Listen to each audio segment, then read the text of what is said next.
नमस्कार दोस्तों, मेरे प्यारे बच्चों। आज इस वीडियो के माध्यम से क्लास 12 यूनिट 2 सॉल्यूशन विलियन के अंतर्गत हम एक महत्वपूर्ण टॉपिक को समझने जा रहे हैं। उस टॉपिक का नाम है राउल्स लॉ। राउल्स लॉ को समझने के लिए हमें चार परिभाषाओं को समझना बहुत जरूरी है, नेसेसरी है। पहले देखिए आप, मोल, दूसरा मोल प्रभाज, तीसरा है वाष्प दाब और चौथा है वाष्प दाब में अवनमन। यदि राउल्स लॉ को हमको बहुत इजी तरीके से समझना है तो ये चार डेफिनेशन को हमें समझना होगा। आइए हम देखते हैं। सबसे पहले मोल। मोल किसी पदार्थ का मोल उस पदार्थ के ग्राम में भार व उसका आणविक द्रव्यमान के अनुपात को मोल कहते हैं। जैसे मैं कहूं कि W किसी पदार्थ का भार है, ग्राम में भार है, और उसका आणविक द्रव्यमान कैपिटल M है। तो ग्राम में भार और उसका आणविक द्रव्यमान, इन दोनों का अनुपात मोल कहलाता है। यह डेफिनेशन हुई। दूसरा है मोल प्रभाज, मोल फ्रैक्शन। किसी विलयन में उपस्थित किसी एक घटक, यह आपको ध्यान देना है। विलयन को मैंने पहले बताया है कि विलय धन विलायक बराबर विलयन, यानी किसी विलायक में कोई विलय पदार्थ घुला जाता है तो दोनों मिल करके विलयन का निर्माण करते हैं। उस विलयन की बात चल रही है कि किसी विलयन में उपस्थित किसी एक घटक, विलय या विलायक के मोलों की संख्या। अभी हमने समझा मोल क्या है, ये मोल के बारे में हमने पढ़ा। तो के मोलों की संख्या तथा विलयन में उपस्थित कुल मोलों की संख्या, ये कुल मोलों की संख्या के अनुपात को मोल प्रभाज या मोल भिन्न कहते हैं। फिर से देखें, किसी विलयन में उपस्थित किसी एक घटक की बात चल रही है तो विलय होगा या विलायक। किसी विलयन में उपस्थित किसी एक घटक के मोलों की संख्या तथा विलयन में उपस्थित कुल मोलों की संख्या के अनुपात को मोल प्रभाज या मोल भिन्न कहते हैं। एग्जाम्पल तौर पर इसका फार्मूला देखें कि विलय का मोल प्रभाज निकालना है, विलयन में उपस्थित विलय का मोल प्रभाज निकालना है तो विलय का मोल प्रभाज बराबर विलय के मोलों की संख्या बटे विलय धन विलायक के मोलों की संख्या। कुल मोलों की संख्या बात हुई तो विलय धन विलायक के मोलों की संख्या। जैसे हम कहें कि विलय का मोल प्रभाज को X से शो करते हैं, XA बराबर स्मॉल n विलय के मोलों की संख्या है और कैपिटल N जो है, ये कैपिटल N ये विलायक के मोलों की संख्या है। यहां मैंने लिखा विलय धन विलायक के मोलों की संख्या। तो स्मॉल n क्या हो जाएगा, विलय के मोलों की संख्या बटे विलय धन विलायक n स्मॉल n धन कैपिटल N, इनका अनुपात विलय का मोल प्रभाज कहलाएगा। ठीक इसी प्रकार विलायक का मोल प्रभाज निकालना है तो उसे हम XB से शो करते हैं, XB। विलायक की बात चले तो विलायक के मोलों की संख्या कैपिटल N है, उसके अपॉन में स्मॉल n धन कैपिटल, कुल मोलों की संख्या का अनुपात इसका विलायक का मोल प्रभाज कहलाएगा। इस प्रकार से हम दो डेफिनेशन में देखी। तीसरी डेफिनेशन देखते हैं। तीसरी डेफिनेशन वाष्प दाब, वेपर प्रेशर। यह टर्म बहुत सरल है। किसी निश्चित ताप पर, डेफिनेट टेम्परेचर पर किसी द्रव के ऊपर, द्रव के, ये द्रव है, द्रव के ऊपर द्रव के साथ साम्यावस्था में उपस्थित वाष्प द्वारा लगाया गया दाब वाष्प दाब कहलाता है। इस चित्र के माध्यम से हम समझें। एक वेसल है, पात्र है, जिसमें हमने कोई द्रव ले रखा है। इस द्रव को हम अच्छे से गर्म कर लिया, फिर उसको एक किसी पात्र द्वारा ढक दिया जाता है। इस द्रव से वाष्प निकलेगी और ये वाष्प इससे टकराने के बाद बूंदों में परिवर्तित हो जाती है, द्रव बूंदों में, तो ये जो वाष्प है वो वाष्प वापस इस पे प्रेशर डालती है इस द्रव के ऊपर। और साम्यावस्था एक आपने देखा कि एक वर्ड आया है साम्यावस्था, तो किसके किसके बीच में साम्य है? ये द्रव और द्रव की बूंदे यानी वाष्प, इन वाष्प इन दोनों के बीच में साम्यावस्था पर ये इस वाष्प के द्वारा लगाया गया इस द्रव पर दाब वाष्प दाब कहलाता है। सबसे सरल एक बार फिर से मैं आपको फोकस करवा देता हूं कि निश्चित ताप पर किसी द्रव के ऊपर द्रव के साथ साम्यावस्था में उपस्थित वाष्प द्वारा, ये वाष्प के कण है यहां पर, वाष्प द्वारा लगाया गया दाब वाष्प दाब कहलाता है, वेपर प्रेशर कहलाता है। वाष्प दाब में अवनमन, लॉरिंग ऑफ वेपर प्रेशर। इसे समझें कि जब किसी विलायक में कोई अवाष्पशील विलेय पदार्थ घोला जाता है, जब किसी विलायक में कोई अवाष्पशील विलेय पदार्थ घोला जाता है तो विलयन का वाष्प दाब विलायक के वाष्प दाब से कम हो जाता है।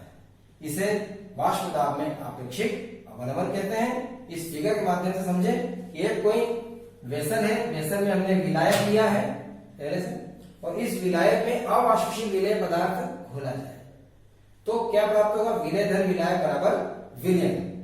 तो कहने का तात्पर्य यह है कि विलयन का वाष्प दाब लेस देन विलायक के वाष्प दाब, शुद्ध जो विलायक होता है उसके वाष्प दाब से विलयन का वाष्प दाब कम हो जाता है।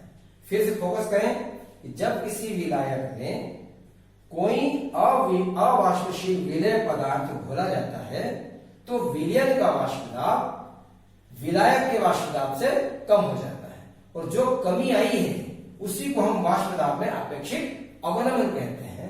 और इस फिगर से भी आपने देखा कि विलायक में कोई अवाष्पशील विलेय पदार्थ मिलाया जाता है तो विलयन का वाष्प दाब विलायक की अपेक्षा वाष्प दाब कम हो जाता है। दोस्तों, राउल्ट्स लॉ को हम समझने के लिए पहले आपने 4 डेफिनेशन देखी, मोल प्रवाह, वाष्प दाब और वाष्प दाब में आपेक्षिक अवनमन।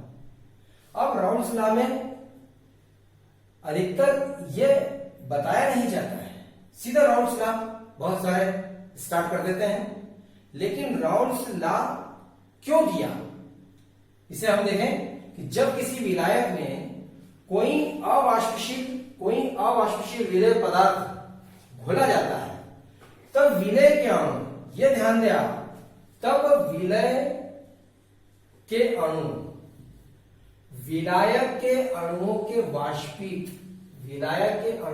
वाष्पित होने में अवरोध उत्पन्न करते हैं जिससे वाष्प दाब गिर जाता है, कम हो जाता है। वाष्प दाब में यह अवनमन विलेय पदार्थ की सांद्रता पर निर्भर करता है, और वाष्प दाब में अवनमन और विलयन की सांद्रता के मध्य संबंध को राउल्ट ने एक नियम के रूप में व्यक्त किया जिसे राउल्ट का नियम कहते हैं। राउल्ट्स लॉ, इस नियम के अनुसार किसी दिए हुए ताप पर, एक डेफिनेट टेम्परेचर पर, किसी दिए हुए ताप पर किसी अवाष्पशील विलय युक्त विलयन का वाष्प दाब उसमें उपस्थित विलायक के मोल भिन्न या मोल प्रभाज के समानुपाती होता है, डायरेक्ट प्रोपोर्शनल होता है। फिर से देखें, किसी दिए हुए ताप पर किसी अवाष्पशील विलय युक्त विलयन का वाष्प दाब उसमें उपस्थित विलायक के मोल भिन्न या मोल प्रभाज के समानुपाती होता है। जैसे मैं कहूं कि अवाष्पशील विलय युक्त विलयन का वाष्प दाब माना कि PS है और विलायक का मोल भिन्न X0 है, तो विलयन का वाष्प दाब PS विलायक के मोल भिन्न X0 के समानुपाती होगा, प्रोपोर्शनल होगा। अब हम राउल्ट लॉ का गणितीय स्वरूप देखेंगे। गणितीय स्वरूप क्या है? अभी हमने नियम पढ़ा था, तो इसमें थोड़ा सा फोकस करता हूं। यदि विलयन का वाष्प दाब पीएस हो, pressure of solution PS, pressure of solution, तो विलयन का वाष्प दाब पीएस हो तथा विलायक का मोल भिन्न x0, ये देखिए x0, तो उनमें क्या संबंध होगा राउल्ट नियम के आधार पर कि PS is directly proportional to x0, मतलब पीएस समानुपाती है x0 के। यदि विलयन का वाष्प दाब पीएस है तो विलयन का वाष्प दाब उस विलयन में उपस्थित विलायक के मोल भिन्न के समानुपाती होता है। ये राउल्ट लॉ है। अब इसके आधार पर ये समानुपाती चिन्ह हटाएंगे। आपको हमें सबको मालूम है कि बराबर का चिन्ह और एक नियतांक रखना, एक कांस्टेंट रखना पड़ेगा P0, यह हटा P0 इंटू डॉट x0। पहली समीकरण जहां P0 बराबर क्या है, ये P0 बराबर क्या है? शुद्ध विलायक का वाष्प दाब है, जो एक कांस्टेंट है, एक नियत राशि है, नियतांक है। ये पहली समीकरण है, PS बराबर P0 इंटू x0। उसके बाद देखिए इधर कि माना कि विलयन के वाष्प दाब में डेल P की कमी होती है, विलयन के वाष्प दाब में कमी आती है। आपको पता है कि किसी विलायक में नॉन वोलेटाइल सॉल्यूट, अवाष्पशील विलय पदार्थ मिलाने पर विलयन के वाष्प दाब में कमी आती है। तो वो कितनी कमी है? वो डेल पी की कमी होती है।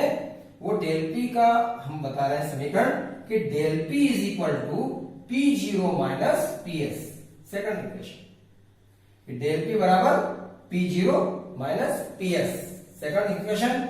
अब समीकरण 1 से PS का मान, समीकरण 1 से PS का मान क्या है? P0 into x0। इसको हम यहां पर इसमें सब्स्टिट्यूट करेंगे कि डेल पी बराबर P0 माइनस PS। समीकरण 1 से PS का मान समीकरण 2 में रखने पर देखिए क्या चेंज आता है कि डेल पी से डेल पी सेम है, बराबर P0 वही है, PS का मान है P0 इंटू x0। ये वैल्यू आएगी। इस वैल्यू के बाद आप देखिए क्या चेंज आ रहा है कि P0 यहां पर माइनस P0 है, यहां पर कॉमन है, इसको कॉमन को हम बाहर निकालेंगे, ये 1 माइनस x0 हो जाएगा। डेल पी बराबर P0 इंटू 1 माइनस x0, ये हो जाएगी थर्ड इक्वेशन। अब आप ध्यान दें, किसी भी विलयन में विलायक का मोल भिन्न धन विलय का मोल भिन्न बराबर इकाई होता है, एक होता है। तो विलायक का मोल भिन्न x0 है, ये विलायक का मोल भिन्न x0 है, और माना कि विलय का मोल भिन्न x1 है। तो x0 plus x1 is equal to 1। इसके आधार पर हम इधर आए, x1 की वैल्यू निकालना है। इसमें से x1 की वैल्यू निकालना है तो x0 उधर जाएगा, तो माइनस को हो जाएगा x1 is equal to 1 minus x0। x1 बराबर 1 ऋण x0, ये आ जाएगा।